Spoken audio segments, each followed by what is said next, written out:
But this is also an intensely relational process. As you build that psychological home, you also create better boundaries. That means you get to decide who is locked out of your home. You get to decide who can visit occasionally and how long they get to stay for. You also get to decide who is welcome to build home with you.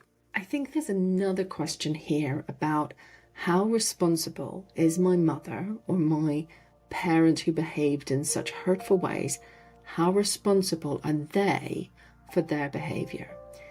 And they are wholly responsible for the decisions that they made and the ways that they decided to treat you. That is entirely on them. However, I think this requires a much more nuanced answer than just saying they were a bad parent. Sometimes a parent's own behaviors are rooted in their own unmet childhood needs and their own trauma.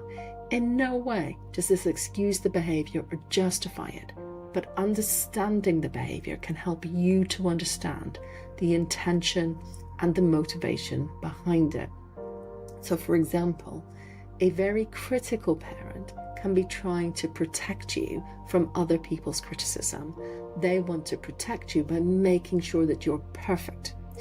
A very controlling parent can be protecting you from what they perceive to be dangerous.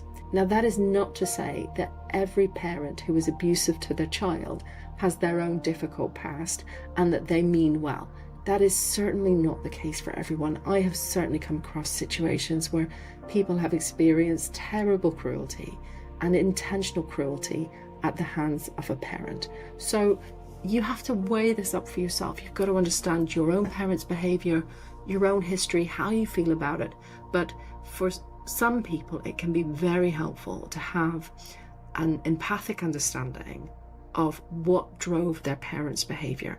That's not excusing it, that's not justifying it, but it's giving you a perspective on their behavior that helps you decide what you want to do with the future of that relationship.